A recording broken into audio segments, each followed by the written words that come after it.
Students, आज हम discuss करने जा रहे हैं एंजाइम इनहिबिशन। और इससे पहले हम बायोकेमिस्ट्री में एंजाइम काइनेटिक्स को कंप्लीट कर चुके हैं।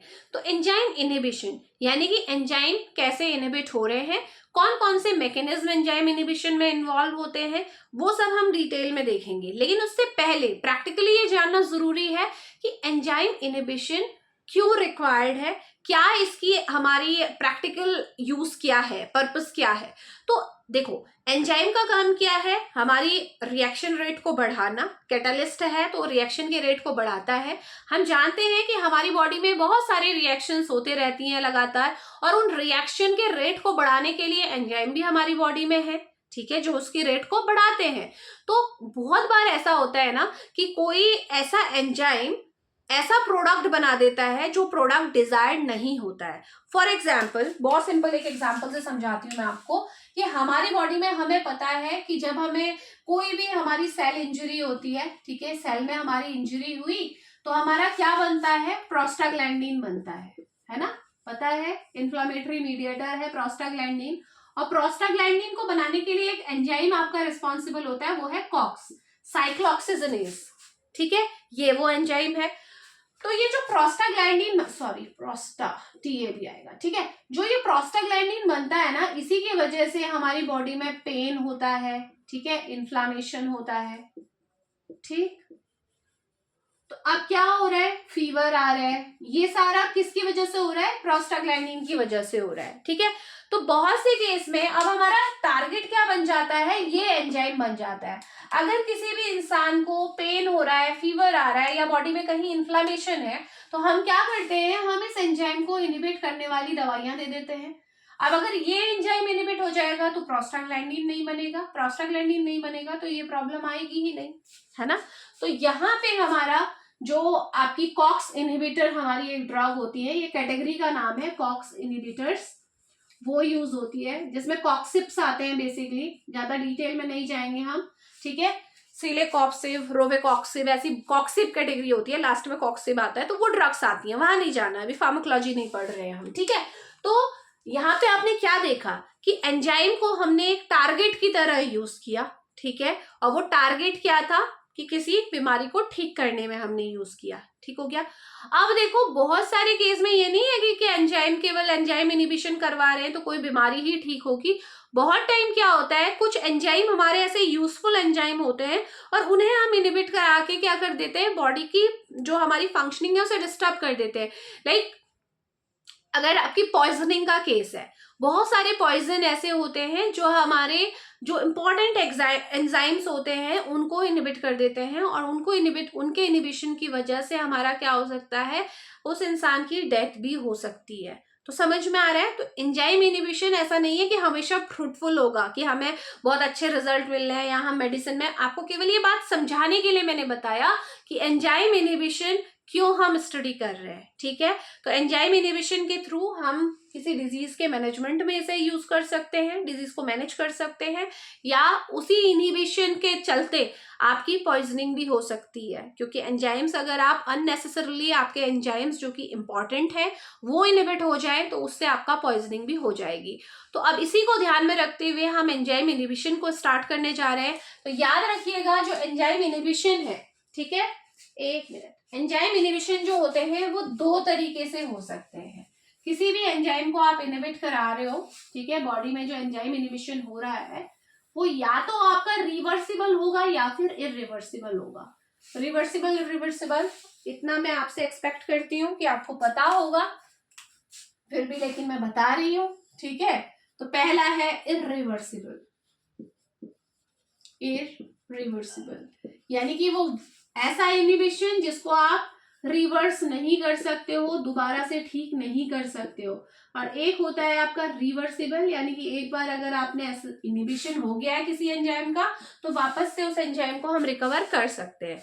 इरिवर्सिबल में अगर एक बार वो एंजाइम इनहिबिट हो चुका है तो आप समझ लीजिए वो एंजाइम खत्म है, उसका हम कुछ नहीं कर सकते, ठीक हो गया। तो देखिए, इरिवर्सिबल में होता क्या है कि जो हमारे इनहिबिटर्स होते हैं, जो भी इनहिबिटर हैं, वो एंजाइम से कैसे बाइंड होते हैं, आपके कोवैलेंटली बाइंडिंग शो करते हैं।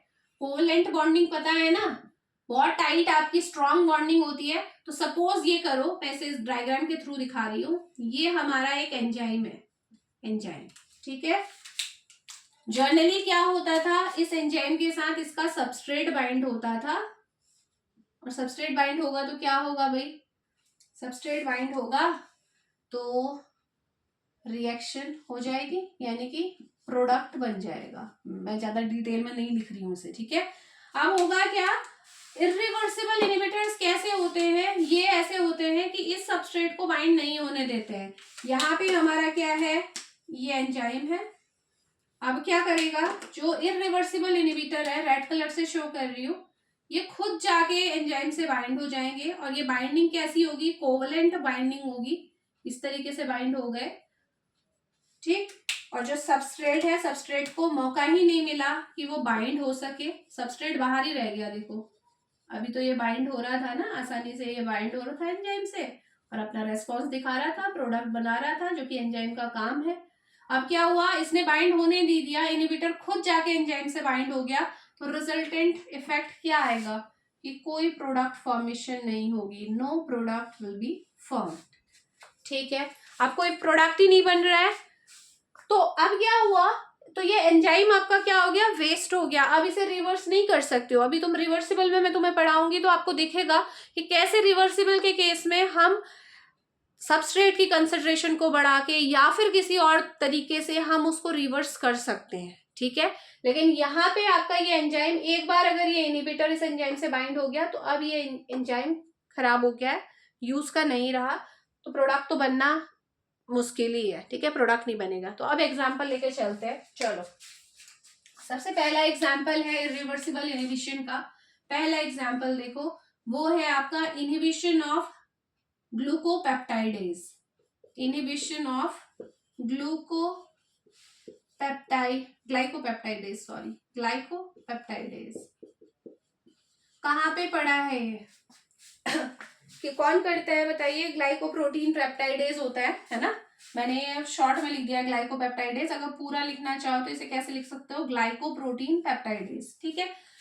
आपने ड्रग पढ़ी है एंटीबायोटिक, एंटीबायोटिक में आपकी मेन जो ड्रग आती है वो कौन सी है, पेनिसिलिन। पेनिसिलिन क्या करती है, इस एंजाइम को इनहिबिट करती है, और ये बहुत ही क्लासिक एग्जांपल है ऑफ इरिवर्सिबल इनहिबिशन। पेनिसिलिन क्या करती है, इस ग्लाइकोप्रोटीन जो पेप्टाइडेज है इसके साथ बाइंड हो जाती है, सेम इसी तरीके से। ये मानो ये ये आपका पेनिसिलिन है और ये ग्लाइकोप्रोटीन पेप्टाइडेज एंजाइम है, ये बाइंड हुआ इससे, और इसने इसे क्या कर दिया, इनहिबिट कर दिया, इरिवर्सिबल इनहिबिशन शो किया। अब क्या होगा, ये जो ग्लाइकोप्रोटीन पेप्टाइडेज है किसी काम का नहीं रहा। अब काम का नहीं रहा तो उससे क्या फर्क पड़ेगा ये समझो, ये ग्लाइकोप्रोटीन पेप्टाइडेज ही हमारा वो एंजाइम है जो हमारी सेल वॉल सिंथेसिस में यूज होता है। जो सेल वॉल सिंथेसिस होती है ना बॉडी में, वहां मैंने आपको बताया था, ठीक है, जब आपको एंटीबायोटिक मैंने फार्माकोलॉजी में पढ़ाया था तो मैंने आपको बताया था कैसे आपका सेल वॉल बनती है, पेप्टाइडोग्लाइकेन जो होता है वो कैसे आपका ग्लाइकोप्रोटीन पेप्टाइडेज की प्रेजेंस में पूरी सेल वॉल को फॉर्म करता है, बताया था ना। ये क्रॉस लिंकिंग के लिए जरूरी होता है ना। तो अभी सिंपल, ज्यादा डिटेल में नहीं जाना, सिंपल देखो, ये जो ग्लाइकोप्रोटीन पेप्टाइडेज था सेल वॉल बनाता था, यानी कि जो सेल वॉल फॉर्म होती थी वो इसके थ्रू होती थी, बैक्टीरियल सेल वॉल अगेन। तो हमने पेनिसिलिन एक ऐसी दवाई बनाई जिसने क्या किया, ग्लाइकोप्रोटीन पेप्टाइडेज को क्या कर दिया, इनहिबिट कर दिया। अब ग्लाइकोप्रोटीन पेप्टाइडेज सेल वॉल बनाएगा ही नहीं, तो अगर बैक्टीरिया की सेल वॉल ही नहीं रहेगी तो बैक्टीरिया की एग्जिस्टेंस होगी नहीं होगी। तो ये तो हमारा एक पॉजिटिव पॉइंट निकल के आया, जहां पे हमने इरिवर्सिबल इनहिबिशन को किसके फॉर्म में यूज किया, आपका एक मेडिसिनल पॉइंट ऑफ व्यू से यूज किया। पेनिसिलिन बनाई, उसने एंजाइम को इनहिबिट किया और सेल वॉल सिंथेसिस रुक गई। तो ये आपको समझ में आ गया होगा, तो सेल वॉल सिंथेसिस ब्लॉक हो गई। सेकेंड एग्जाम्पल में आ जाइए, चलिए सेकेंड एग्जाम्पल हमारे पास है साइनाइड। साइनाइड, तो साइनाइड क्या करता है हमारा, साइनाइड सबको पता है ये हमारा पॉइजन है। तो साइनाइड क्या करता है, हमारे जो रेस्पिरेटरी एंजाइम है, रेस्पिरेटरी एंजाइम यानी कि जो रेस्पिरेटरी चेन रिएक्शन होती है ना हमारी, वहां पे आपके ये एंजाइम यूज होते हैं। तो ये रेस्पिरेटरी एंजाइम्स को इनहिबिट कर देता है। साइनाइड, आप अगर किसी ने साइनाइड ले लिया तो वो सीधे सीधे हमारे जो रेस्पिरेटरी एंजाइम्स होते हैं उनको इनहिबिट कर देता है। और आपको पता है रेस्पिरेटरी जो चेन है वो कितनी इंपॉर्टेंट है हमारे सर्वाइवल के लिए। हालांकि आगे चल के मैं बायोकेमिस्ट्री में उसे भी पूरा बताऊंगी कैसे होती है, क्या होता है, बट इतना तो आपको पता है ना, रेस्पिरेटरी चेन जो रिएक्शन होती है वो हमारे लिए बहुत इंपॉर्टेंट है। उसी से फाइनली हमारा क्या होता है, ऑक्सीजन बनती है जो हम यूज कर रहे हैं, है ना। तो सिंपल सी बात अभी ध्यान में रखिए कि साइनाइड लिया किसी ने, रेस्पिरेटरी एंजाइम इनहिबिट हो गए। अगर रेस्पिरेटरी एंजाइम ही अगर हमारे इनहिबिट हो गए तो क्या सेल हमारी रह पाएगी? नहीं रह पाएगी। और बॉडी की एग्जिस्टेंस सेल से ही है ना। आपके सारे रेस्पिरेटरी एंजाइम अगर इनहिबिट हो जाएंगे तो हमारा तो कोई सेल काम नहीं करेगा, इसका मतलब डेथ हो जाएगी, है ना, साइनाइड पॉइजनिंग। तो यहाँ पे देखो, यहाँ पे भी इरिवर्सिबल इनहिबिशन हुआ है, लेकिन यहाँ मेडिसिनल पॉइंट ऑफ व्यू से नहीं हुआ है। यहाँ पे क्या हुआ है, आपका पॉइजनिंग में आपका इसका इफेक्ट मैंने आपको दिखाया है। इसके बाद आपकी नेक्स्ट आती है आपकी एक ड्रग, एक और आपका आता है डाईआइसोप्रोपाइल फॉस्फोफ्लोरिडेट। ठीक है, डाईआइसोप्रोपाइल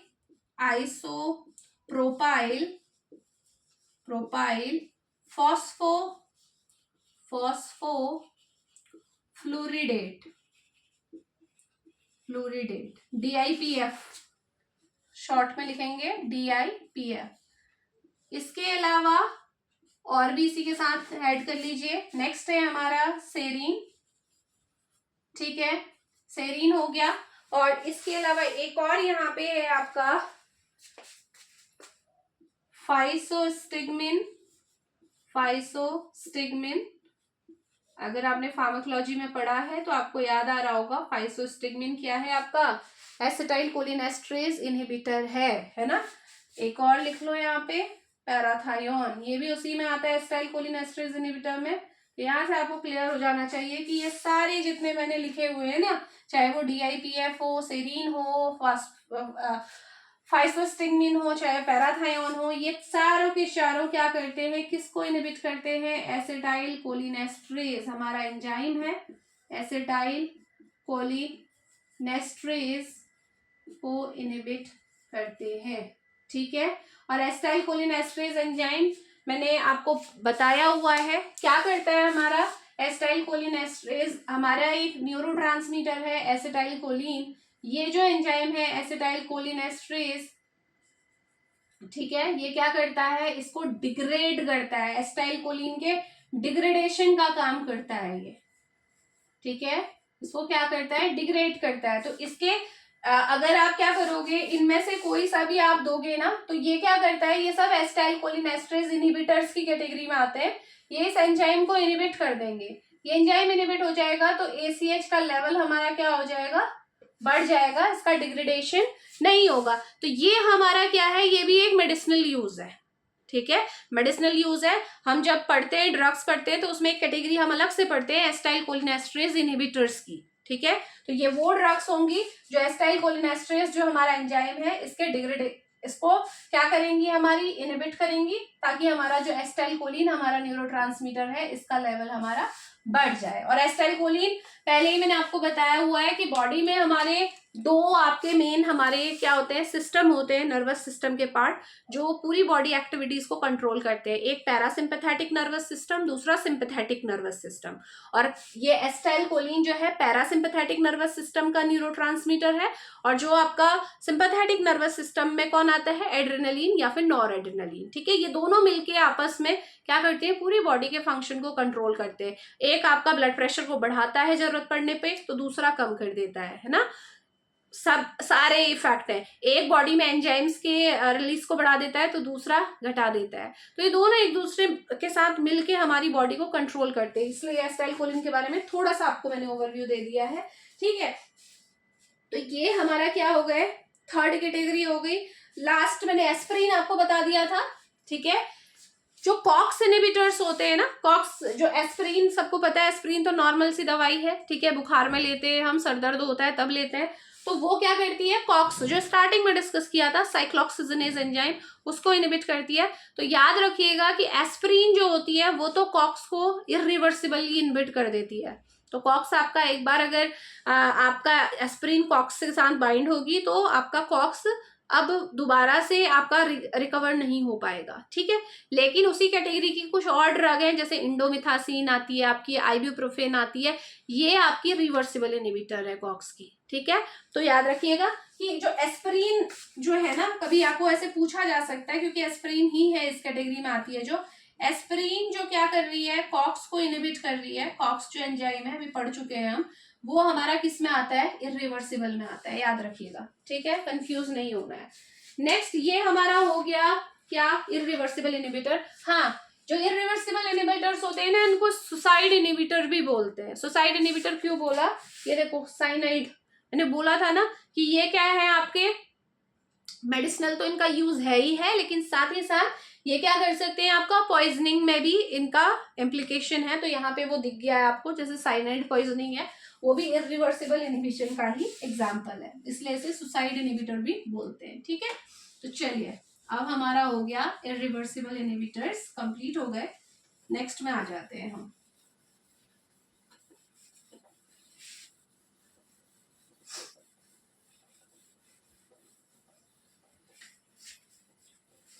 एग्जाम्पल इंपॉर्टेंट है, आप आपकी मर्जी है, आप बुक्स को रिफर कीजिए और एग्जाम्पल स्टडी कीजिए कि और कौन कौन से इरिवर्सिबल में आते हैं, ठीक है। ये तो मैंने आपको ओवरव्यू दे दिया है, मैक्सिमम जो मैं अपनी तरफ से कर सकती थी, ठीक है। लेक्चर का टाइम भी आपका लिमिटेड ही होता है ना।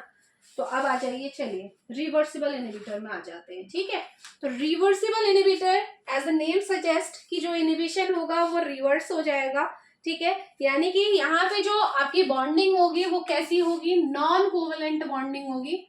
वहां कोवेलेंट थी ना, यहाँ क्या होगी, नॉन कोवेलेंट बॉन्डिंग आपको देखने को मिलेगी, जो कि वीक बॉन्डिंग होती है। इसीलिए एक बार अगर एंजाइम से सबस्ट्रेट बाइंड हुआ भी है, इनहिबिटर बाइंड हुआ भी है, तो वो हट जाएगा, ठीक है। तरीके हैं उसके, वो उसी के बेसिस पे रिवर्सिबल इनहिबिशन को हम 3 क्लास में डिवाइड करते हैं। तो 1 बाय 1 हम सारे डिस्कस करेंगे। तो रिवर्सिबल इनहिबिटर देखो, फर्स्ट जो टाइप है रिवर्सिबल इनहिबिटर का वो देखते हैं। फर्स्ट है हमारा कॉम्पिटिटिव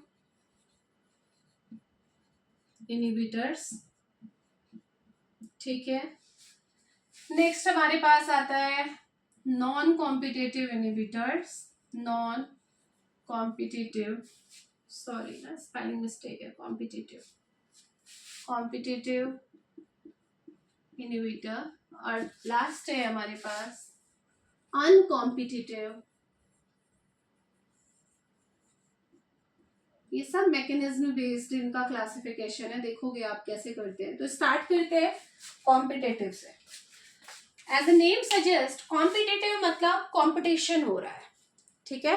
कंपटीशन हो रहा है किसके साथ, सबस्ट्रेट के साथ। जैसा कि मैंने स्टार्टिंग में आपको बताया था, सपोज करेंगे ये हमारा एंजाइम है, ये मेरा एंजाइम है। तो हर एंजाइम का एक सबस्ट्रेट होता है, नेचुरल सबस्ट्रेट जो कि बॉडी में प्रेजेंट है, जिसके थ्रू आपका इफेक्ट आता है। तो ये वो सबस्ट्रेट है, मान लीजिए ये वो सबस्ट्रेट है, ये एंजाइम का सबस्ट्रेट है, ऐसे लिख दिया, जिसके थ्रू आपका क्या होगा, जन होता क्या है, रिएक्शन कैसे बनती है भाई, इतना कुछ पढ़ चुके हो एंजाइम काइनेटिक्स में, तो आपको पता होगा कि ये जो आपका सबस्ट्रेट है इस तरीके से आएगा, एंजाइम के साथ इस तरीके से अपना बाइंडिंग शो करेगा, कॉम्प्लेक्स बनाएगा। ये जो कॉम्प्लेक्स बना है ये फाइनल क्या करेगा, आपको प्रोडक्ट दे देगा, जो भी डिजायर्ड प्रोडक्ट है। यही होता है एंजाइम काइनेटिक्स में पढ़े हो, है ना। जो एंजाइम है अपने सबस्ट्रेट से बाइंड होगा, सबस्ट्रेट एंजाइम से बाइंड होगा, कुछ भी बोलिए, कॉम्प्लेक्स बना, प्रोडक्ट आपका बना, और प्रोडक्ट बनने के बाद एंजाइम फ्री फॉर्म में बाहर निकल जाता है, एज इट इज, पढ़ा है ना। चलिए अब देखो कॉम्पिटिटिव इनहिबिशन में क्या होता है। अब इसी रिएक्शन में मान लीजिए बाहर से कोई इनहिबिटर आ गया, ठीक है, ये वो इनहिबिटर है,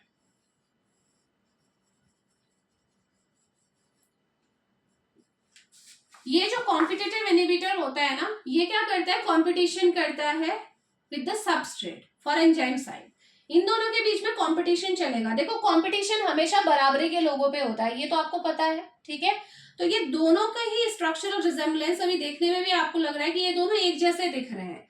और याद रखिएगा ये कॉम्पिटिटिव इनहिबिटर्स होते ही वो इनहिबिटर हैं जो सबस्ट्रेट की तरह दिखते हैं, तरह दिखते हैं, इसी वजह से इन दोनों के बीच में कंपटीशन होता है। और क्या होगा कंपटीशन में, रिजल्ट क्या आएगा, देखो जो ये हमारा एंजाइम है, ठीक है, फटाफट से ये इनहिबिटर आएंगे, इस एंजाइम के साथ बाइंड हो जाएंगे, ठीक है। अब ये बाइंड हो गए तो सबस्ट्रेट को तो मौका ही नहीं मिला, और सबस्ट्रेट को मौका नहीं मिला तो इसका मतलब ये रिएक्शन आगे को बढ़ेगी ही नहीं, प्रोडक्ट आपका बनेगा ही नहीं, ठीक है। ये करते हैं कॉम्पिटिटिव इनहिबिटर्स। लेकिन अब इसमें क्या होता है, मैंने बोला कि ये रिवर्सिबल है, तो रिवर्सिबल कैसे है, हम क्या करते हैं, अगर हम किसी भी तरीके से इस रिएक्शन में, जब ये ऐसा हो चुका है, अगर मैं किसी भी तरीके से सबस्ट्रेट की कंसंट्रेशन को बढ़ा दूं, ठीक है, ज्यादा से ज्यादा सबस्ट्रेट, सपोज अभी यहाँ पे इस एंजाइम के पास केवल 2 सबस्ट्रेट थे इसकी नियर बाई प्रॉक्सिमिटी में। अब जैसे इनहिबिटर बाइंड हो गया, अब मैं क्या ट्राई करूंगी कि मेरे को ये हटाना है यहाँ से, तो मैं क्या करूंगी, सबस्ट्रेट की कंसंट्रेशन को बढ़ा दूंगी। इस तरीके से देखो बहुत सारे सबस्ट्रेट के मॉलिक्यूल आ गए इस एंजाइम के पास। सबस्ट्रेट की कंसंट्रेशन बढ़ाते ही क्या होगा, ये इनहिबिटर, क्योंकि बॉन्डिंग आपकी वीक बॉन्डिंग है, तो ये इनहिबिटर यहाँ से निकल जाएगा, ठीक है। तो इनहिबिटर यहाँ से निकल जाएगा तो रिएक्शन फिर ऐसे ही चलने लगेगी, फटाफट इस एंजाइम के साथ ये सबस्ट्रेट बाइंड होगा और प्रोडक्ट बनाना स्टार्ट कर देगा। इस चीज को समझ रहे हैं कॉम्पिटिटिव इनहिबिटर्स कैसे काम करते हैं। कॉम्पिटिटिव इनहिबिटर कंपीट करेंगे सबस्ट्रेट के साथ, ठीक है, खुद जाके बाइंड हो जाएंगे एंजाइम की साइड में, क्योंकि इनकी स्ट्रक्चरल रिजेम्बलेंस होती है, दोनों सेम दिखते हैं। फिर हमारे पास ऑप्शन ये है कि जैसे ही हम सबस्ट्रेट की कंसंट्रेशन को बढ़ाएंगे तो ये एंजाइम जो इनहिबिटर्स है, क्योंकि नॉन कोवलेंट बॉन्डिंग है, तो ये हट जाएंगे और वापस से आपका रिएक्शन प्रोसीड कर जाएगी, सबस्ट्रेट बाइंड होगा एंजाइम के साथ और आगे को बढ़ता रहेगा। तो ये इनहिबिशन को हटाने का तरीका हमें समझ में आ गया। तो बहुत टाइम क्या होता है, ये इनहिबिशन हमें देखने को मिलता है बॉडी में, ठीक है, कॉम्पिटिटिव इनहिबिशन, याद रखिएगा। तो अब मैं इसे ना आपको लिंक करके दिखाऊंगी, क्योंकि डिटेल में पढ़ना जरूरी है। इसे हम मिकेलिस मेंटन इक्वेशन और लीन-वीवर बर्क इक्वेशन दोनों के साथ मिला के पढ़ेंगे, हर टाइप के इनहिबिशन को, जो है 3 टाइप के आपको दिख रहे हैं ना। तो देखिए, जब मैंने आपको मिकेलिस मेंटन पढ़ाया था तो उस इक्वेशन में क्या था भाई, अगर ग्राफिकल रिप्रेजेंटेशन देखते हैं फटाफट से, ये ग्राफ है, ठीक है, ये दूसरा ग्राफ है, ये ग्राफ चलिए ऐसे कर देते हैं, ठीक। तो ये जो ग्राफ है हमारा, ये मिकेलिस मेंटन का ग्राफ है, इतना जो बनाया हुआ है। तो इस ग्राफ में हमें पता है ग्राफ किस किस के बीच में होता है, ये वाला ग्राफ। अगर आपने नहीं देखा है बेटा, आप मिकेलिस मेंटन इक्वेशन को देखिए, ठीक है, मैंने पूरा डेरिवेशन कराया है एंजाइम काइनेटिक्स में। तो मिकेलिस मेंटन इक्वेशन में जो ग्राफ होता है वो किसके बीच में होता है, सबस्ट्रेट कंसंट्रेशन और वेलोसिटी के बीच में। वेलोसिटी मतलब रेट ऑफ रिएक्शन, क्योंकि हमें पता है कि जितना ज्यादा आप सबस्ट्रेट को डालोगे, ठीक है, कोई रिएक्शन हो रही है उसमें जितना आप सबस्ट्रेट को डालोगे रिएक्शन बढ़ेगी, रेट ऑफ रिएक्शन बढ़ेगा, क्योंकि एंजाइम है, याद रखिएगा, एंजाइम ही है जो रेट ऑफ रिएक्शन को बढ़ा रहा है। विदाउट एंजाइम, बिना किसी एंजाइम के रिएक्शन आपका प्रोडक्ट बनेगा ही नहीं, है ना। बनेगा, अगर एंजाइम नहीं है तो प्रोडक्ट बन सकता है, लेकिन बहुत स्लो स्पीड में बनेगा, ठीक है। तो याद रखिएगा, तो एंजाइम ही क्या कर रहे हैं, रेट ऑफ रिएक्शन को बढ़ा रहे हैं। तो वेलोसिटी कुछ नहीं है, वेलोसिटी क्या है, आपका रेट ऑफ रिएक्शन है। समझ रहे हो इस बात को। तो क्या बताया था मैंने इस आपको, मिकेलिस मेंटन के ग्राफ में हमने क्या पढ़ा था कि जैसे जैसे हम सबस्ट्रेट की कंसंट्रेशन को बढ़ाते हैं वैसे वैसे रेट ऑफ रिएक्शन बढ़ती जाती है। लेकिन एक टाइम ऐसा आता है, मिकेलिस मेंटन ने ये अज्यूम किया था कि एक टाइम ऐसा आता है कि ये प्लेटो शो करने लगता है। और ये प्लेटो किस वजह से आया है, ये प्लेटो इस चीज को बता रहा है कि इसको आप पीछे को आप बैक एक्सट्रापोलेट करोगे तो ये आ गया हमारा वी मैक्स। तो ये प्लेटो किस चीज को बता रहा है कि ये हमारी मैक्सिमम वेलोसिटी है, कोई भी रिएक्शन हो रही है वो मैक्सिमम कितना रेट ऑफ रिएक्शन दिखा सकती है, मैक्सिमम कितना प्रोडक्ट बना सकती है, वो है हमारा वी मैक्स। और ये किस चीज पे डिपेंड करेगा, एंजाइम पे। इस पॉइंट पे उन्होंने क्या बोला मिकेलिस मेंटन ने कि इस पॉइंट पे आके, जब ये प्लेटो फेज आ रही है, इस पॉइंट पे आके हमारे सारे एंजाइम सैचुरेट हो चुके हैं। अब हमारे पास कोई भी फ्री एंजाइम नहीं है, एंजाइम नहीं है तो सबस्ट्रेट बाइंड किससे होगा और रिएक्शन प्रोडक्ट बनेगा कैसे, है ना। तो ये था मिकेलिस मेंटन का कॉन्सेप्ट। अब उसे मैं यहाँ पे क्यों बता रही हूँ, इसे भी समझ लो कि अगर कॉम्पिटिटिव इनहिबिशन हुआ, सपोज ये एक रिएक्शन थी, ये उसका ग्राफ है, ये वी मैक्स है, और हमें पता है कि वी मैक्स का हाफ जो होता है, ये पॉइंट मान लो वी मैक्स का हाफ है, इसे बोल रही हूँ मैं V max by 2, half of V max है, और हमें पता है कि वी मैक्स जहां पे हाफ वी मैक्स होता है, यानी कि किसी भी रिएक्शन की जो हाफ वेलोसिटी है, टोटल का हाफ वेलोसिटी अचीव करने में जितनी सबस्ट्रेट की कंसंट्रेशन हमें लगती है उसे क्या बोलते हैं हम, Km बोलते हैं। ये हमने पढ़ा हुआ है पहले। Km क्या है, सबस्ट्रेट की वो कंसंट्रेशन है जिसके थ्रू हम हाफ ऑफ मैक्सिमम रिस्पॉन्स पा सकते हैं। ठीक है, सपोज केवल एक न्यूमेरिकल आपको वैल्यू दे रही हूं, सपोज मैक्सिमम रिस्पॉन्स है 100, तो 50 रेस्पॉन्स गेन करने के लिए जितनी सबस्ट्रेट की कंसंट्रेशन लग रही है वो हमारी क्या है, Km है। Km समझ में आती है, पढ़ाया है मैंने डिटेल में। ठीक है, अब देखो क्या होगा, अगर इस रिएक्शन में, सपोज ये एक रिएक्शन है, इसमें अगर कॉम्पिटिटिव इनहिबिटर्स आप डालते हो, कॉम्पिटिटिव इनहिबिटर्स आप डालते हो तो होगा क्या, मैंने अभी आपको बताया कि कॉम्पिटिटिव इनहिबिशन के केस में क्या होता है, आपका एंजाइम इनहिबिट हो जाएगा, और एंजाइम इनहिबिशन को हटाने के लिए सबस्ट्रेट की कंसंट्रेशन को बढ़ाना पड़ता है। ठीक है, तो इसका मतलब इस केस में, कॉम्पिटिटिव इनहिबिशन के केस में, अगर मान लो बिना इनहिबिटर डाल के Km यहां आ रहा था, तो अब अगर इस रिएक्शन में, जो ये रिएक्शन है, इसमें अगर आपने कॉम्पिटिटिव इनहिबिटर्स डाल दिए तो जो Km की वैल्यू है वो क्या हो जाएगी, बढ़ जाएगी। समझ में आ रहा है, जो हमारा Vmax है, जो Vmax है वो हमारा क्या हो जाएगा, बढ़ जाएगा। याद रखिएगा, जो Vmax है ना वो आपका बढ़ने वाला है, इस तरीके का होगा। देखो रेड कलर से ही शो कर रही हूँ ताकि आपको वेरिएशन बहुत क्लियरली दिखाई दे। ये है, ठीक हो गया, फिर से पूरा ऊपर ले जाओ, ये हो गया, दोनों साथ में आ गए। देखो ये ग्राफ जो आपको दिख रही है रेड कलर की लाइन, वो कब है, जब हमने इस पूरी रिएक्शन में, जो रिएक्शन हो रही थी, इसमें हमने कॉम्पिटिटिव इनहिबिटर डाल दिया। कॉम्पिटिटिव इनहिबिटर ने क्या किया, हमने अभी देखा, कॉम्पिटिटिव इनहिबिटर ने क्या किया, एंजाइम को ब्लॉक कर दिया। लेकिन जैसे ही हमने सबस्ट्रेट की कंसंट्रेशन बढ़ाई, सबस्ट्रेट की कंसंट्रेशन मतलब Km वैल्यू भी तो बढ़ जाएगी, Km सबस्ट्रेट की कंसंट्रेशन ही तो है ना।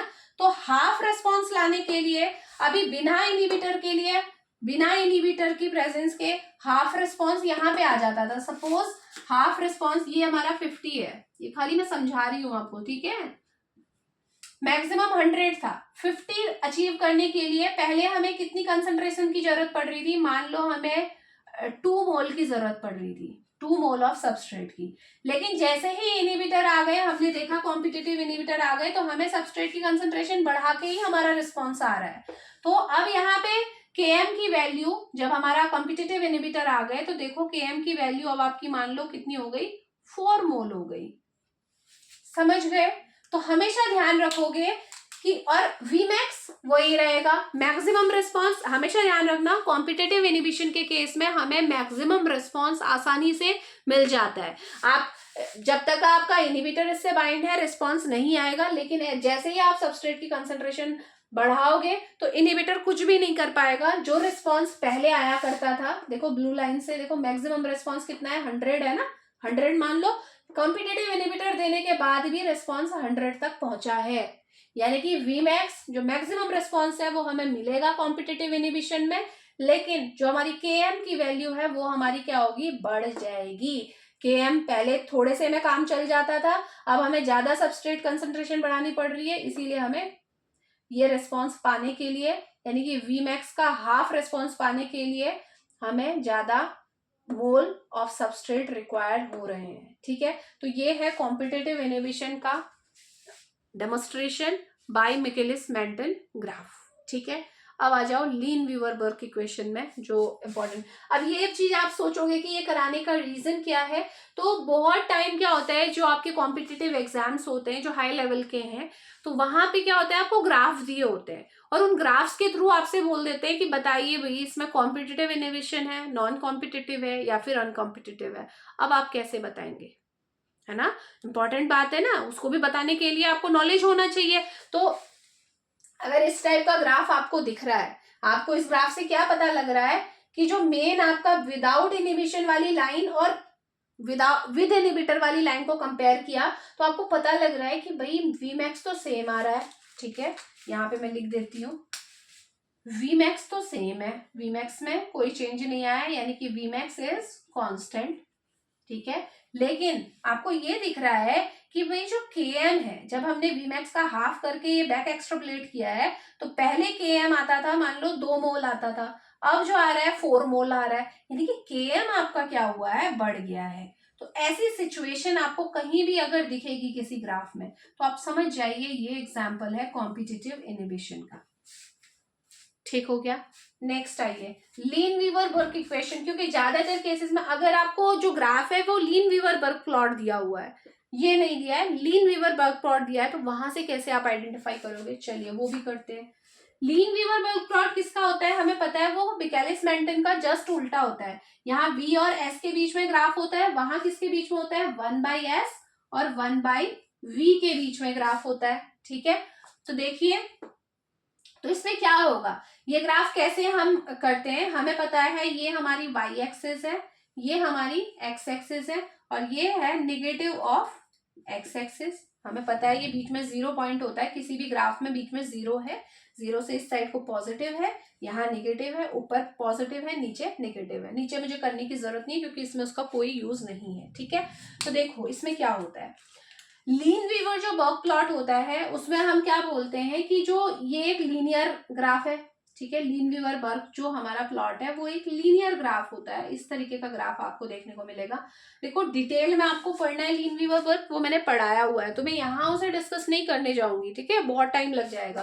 तो ये हमारा प्लॉट है, लीन वीवर बर्क प्लॉट इस तरीके का होता है, मैं पढ़ा चुकी हूँ आपको। और मैंने बताया था कि ये जो स्ट्रेट लाइन होती है y एक्सिस को जहां पे कट करती है वो क्या होता है, 1/Vmax होता है, और जो x एक्सिस को जहां पे कट करती है इन द नेगेटिव साइड वो होता है हमारा 1/Km होता है। और ये Km क्या होता है, हमारा नेगेटिव होता है। क्योंकि नेगेटिव क्यों बोला, क्योंकि नेगेटिव साइड में वैल्यू है। इसको मैं थोड़ा सा और आगे बढ़ा दे रही हूँ क्योंकि अभी मुझे समझाने में हेल्प करेगा। ठीक है, देखो मैंने लीन वीवर बर्क प्लॉट के बारे में आपको क्या बताया था कि अगर आप y एक्सिस की तरफ बढ़ते हैं, ये तो आपकी लाइन कौन सी है, नॉर्मल लाइन है, अभी आपने कोई इनहिबिटर नहीं ऐड किया है। अब देखो अब आपने इनहिबिटर अगर ऐड किया तो कॉम्पिटिटिव इनहिबिटर के केस में कैसा ग्राफ आपको देखने को मिलता है वो मैं आपको समझा देती हूँ। ठीक है, कॉम्पिटिटिव इनहिबिटर के केस में मैंने पहले ही आपको लीन वीवर बर्क में बता रखा है कि जैसे जैसे आप लाइन ऊपर की तरफ जाते हो, y एक्सिस में ऊपर की तरफ बढ़ते हो, तो वहां पे हम सीधे बोलते हैं कि Vmax की वैल्यू कम होती है। ऊपर की तरफ जाने में Vmax की वैल्यू, यानी कि अगर कोई लाइन ऐसे आ रही है, सपोज ये कोई लाइन आ रही है, तो ये जो नेचुरल जो नॉर्मल लाइन थी उससे ऊपर आ रही है ना, यानी कि ऊपर की तरफ आई है, तो यहाँ सीधे समझ जाओ कि ये जो ग्राफ है वो ये बोल रहा है कि Vmax कम हो गया है। ठीक है, अगर ये लाइन जो है नीचे आए, इससे जो नॉर्मल लाइन है उससे नीचे आए, तो ये इस चीज को बता रहा है कि भाई Vmax बढ़ गया है। ठीक है, तो ध्यान रखिएगा कि लीन वीवर बर्क प्लॉट में अगर हमारी जो लाइन आ रही है, सेकेंड लाइन जो कि इनहिबिटर की लाइन है, वो ऊपर आ रही है नॉर्मल लाइन से, तो वो क्या है हमारी, वो क्या है, वो ये बता रही है कि Vmax कम हो रहा है। ठीक है, और अगर नीचे आ रही है तो वो क्या बता रही है, Vmax बढ़ गया है। ठीक है, नेक्स्ट एक्स एक्सिस में मैंने आपको बताया था कि अगर हमारी जो लाइन आ रही है, अभी जो लाइन मैं आपको दिखा रही थी, अगर लाइन आपकी जो ये नॉर्मल लाइन है विदाउट इनहिबिटर वाली लाइन है, इसके लेफ्ट साइड में आ रही है, सपोज यहाँ पे वो लाइन आके टच हो रही होती, यहाँ से आ रही होती और यहाँ पे टच हो रही होती, तो हमारा क्या होगा, हम सीधे सीधे बोलेंगे कि भाई अगर यहाँ वो लाइन आ रही है तो इसका मतलब Km की वैल्यू कम आ रही है। ठीक है, और अगर जो ऊपर से आ रही लाइन जो इनहिबिटर की लाइन है वो इस वैल्यू के जो -1/Km की वैल्यू यहाँ दी हुई है इसके राइट साइड में आती है, यहाँ पे कहीं आके वो पॉइंट आ रहा है, सपोज ये लाइन यहाँ से आ रही है इस तरीके से और पॉइंट यहाँ पे आया उसका, यहाँ पे वो एक्स एक्सिस में मीट कर रही है, तो यहाँ समझ लीजिए कि Km की वैल्यू बढ़ रही है। तो आप सिंपल एक मैं नॉर्मल टर्म से आपको बता देती हूँ कि अगर ये आपकी एक एक्सिस है, आप पॉजिटिव नेगेटिव मत समझिए, ये एक पॉइंट है, इससे अगर हमेशा ध्यान रखिएगा इस पॉइंट से जहां पे नॉर्मल लाइन मीट कर रही है ये एक्स एक्सिस में, अगर इस पॉइंट से इस डायरेक्शन में आपकी लाइन मीट कर रही है जो इनहिबिटर की लाइन है, तो आप सीधे सीधे बोलिएगा कि भाई आपका Km वैल्यू बढ़ी है। ठीक है, और अगर वो लाइन इस साइड में आ रही है, लेफ्ट साइड में आ रही है, तो आप समझ लीजिए कि Km की वैल्यू कम हुई है। ठीक है, तो अब कॉम्पिटिटिव इनहिबिटर के केस में बताइए मुझे कैसा आपको ग्राफ देखने को मिलेगा। मैं आपको नॉर्मल चीज समझा चुकी हूँ, ठीक है, नॉर्मली जो समझाना था वो मैं आपको बता चुकी हूँ। ठीक, आप बताइए, ये आपकी एक लाइन है, ठीक है। कॉम्पिटिटिव की बात करें तो कॉम्पिटिटिव में अभी हमने देखा है कि Vmax तो कांस्टेंट रहता है। हम जब ये रिएक्शन होती है तो मैक्सिमम हमारी वेलोसिटी अचीव हो जाती है, क्योंकि जब सबस्ट्रेट हम ऐड करते हैं तो मैक्सिमम तक पहुंच जाता है, कोई दिक्कत नहीं होती है। तो यानी कि Vmax तो सेम रहेगा, ठीक है, Vmax का कुछ नहीं होना है। और मैंने क्या बोला, Km की वैल्यू बढ़ जाती है। क्यों बोला, क्योंकि ज्यादा सबस्ट्रेट की जरूरत पड़ रही है ना, तो यानी कि Km की वैल्यू बढ़ जाती है, अभी हमने डिस्कस किया था। तो Km की वैल्यू बढ़ जाती है, इसका मतलब जो ये ग्राफ आपको देखने को मिलेगा, इसको मैं अभी शॉर्ट फॉर्म में भी आपको बता दूंगी, टेंशन नहीं लेना बिल्कुल। ये देखिए, ये इस तरीके का अगर लीन-वीवर प्लॉट आपको दिख रहा है ना, कहीं पे भी इस तरीके का प्लॉट अगर आपको दिख रहा है तो आप समझ लीजिए कि ये कॉम्पिटिटिव इनहिबिशन का एग्जाम्पल है। कैसे समझोगे, आप कैसे समझोगे? अब ये देखो, रेड लाइन को देखो, 1/Vmax दोनों का सेम है। जो यहाँ पे मैंने बताया 1/Vmax क्या होता है, जहां पे ये जो आपकी इंटरसेक्ट कर रही है वाई एक्सिस को, ये स्ट्रेट लाइन जहां पे इंटरसेक्ट कर रही है, तो वाई एक्सिस पे देखो दोनों सेम पॉइंट पे कट कर रही है लाइन, इसका मतलब Vmax में कोई चेंज नहीं आया है, ठीक है। अब नीचे आओ, इस नॉर्मल लाइन का Km यहाँ था, ठीक है, -1/Km की पॉइंट यहाँ पे था, यहाँ पे आपका कट हुआ था, लेकिन यहाँ पे देखो कट कहाँ पे हुआ है, यहाँ हुआ है। यानी कि किस साइड पे कट हुआ है आपका, राइट साइड में आपका कट हुआ है। और मैंने बताया था जितना आपका जो इनहिबिटर की लाइन अगर इससे राइट साइड में आ रही है तो इसका मतलब Km की वैल्यू बढ़ी है ना। और अगर इस साइड आई होती ये लाइन, अगर ये रेड लाइन इस साइड आई होती तो मैं कह देती कि Km की वैल्यू कम हुई है। अब मुझे पता है कि कॉम्पिटिटिव इनहिबिशन में Km की वैल्यू बढ़ी हुई आती है, Vm मैक्स कांस्टेंट रहता है, और दोनों ही चीजें यहाँ पे जस्टिफाई हो रही हैं, है ना। Km की वैल्यू बढ़ी हुई हमें दिख रही है। अब यहाँ पे हमारा Km आ रहा है, इसको कैसे लिखूंगी मैं, α/Km, ये आपका Km की वैल्यू है, ठीक है। तो ये आप ग्राफ देख के ही पता लगा लीजिए कि ये कॉम्पिटिटिव इनहिबिशन का एग्जांपल है। अब शॉर्ट बता देती हूँ, इतना समझा तो दिया ये कॉन्सेप्ट को क्लियर करने के लिए। अगर आपके सामने लीन-वीवर-बर्ग प्लॉट आ रहा है और उसमें दो लाइन क्या है, एक दूसरे को कट कर रही है, ऐसे देखो ये दोनों कट कर रही है ना, एक दूसरे को क्रॉस हो रही है, तो समझ जाओ क्रॉस हो रही है तो क्रॉस सी, कॉम्पिटिटिव का सी, तो कॉम्पिटिटिव इनहिबिशन यानी कि दोनों लाइन क्रॉस कर रही है। सिंपल है, समझना बिल्कुल इजी है। अगर आपको क्वेश्चन पूछा जा रहा है और आपको केवल वहां पे आंसर देना है, ठीक है, लेकिन कॉन्सेप्ट को समझने के लिए ये इतना मैंने किया है, ठीक है। अदरवाइज समझ लिया ये कि लीन-वीवर-बर्ग प्लॉट आपके सामने है और दोनों लाइनें एक दूसरे को ऐसे क्रॉस करती हुई जा रही हैं, तो इसका मतलब ये एग्जांपल है कॉम्पिटिटिव इनहिबिशन का। और कॉम्पिटिटिव इनहिबिशन में मैं पहले ही बता चुकी हूँ कि मैक्सिमम हमें वेलोसिटी आसानी से मिल जाती है, तो Vmax कांस्टेंट रहता है और Km की वैल्यू बढ़ जाती है, क्योंकि Km क्या है, हमारा सबस्ट्रेट कंसंट्रेशन ही तो है, जिससे हमें आधा रिस्पॉन्स मिल जाता है। अब क्योंकि पहले तो आधा रिस्पॉन्स आसानी से मिल जाता था, लेकिन इनहिबिटर के आने के बाद हमें ज्यादा सबस्ट्रेट की जरूरत पड़ रही है to get the same response, तो इसीलिए Km की वैल्यू हमारी बड़ी आ रही है। तो ये ध्यान में रखेंगे, ठीक है। पूछ सकते हैं आपसे किसी भी तरीके से, न्यूमेरिकल में पूछा जा सकता है कि Km की वैल्यू बताइए, कि आपका जो कॉम्पिटिटिव इनहिबिशन है उसमें Km की वैल्यू क्या रहती है या Vmax क्या रहता है। तो आपको रटना नहीं है, आप इस तरीके से कॉन्सेप्ट को समझेंगे तो वो आपके दिमाग में रहेगा। अब हम बात करेंगे about the next type of inhibition, जो क्या है हमारा नॉन कॉम्पिटिटिव इनहिबिशन है, और साथ ही साथ फिर हम अनकॉम्पिटिटिव इनहिबिशन को भी कवर करेंगे। तो चलिए एक काम करते हैं, फर्स्ट लेक्चर के लिए इतना बहुत है, नेक्स्ट पार्ट में हम ये दोनों टॉपिक डिस्कस करेंगे, ठीक है। मिलते हैं नेक्स्ट लेक्चर में, थैंक यू सो मच।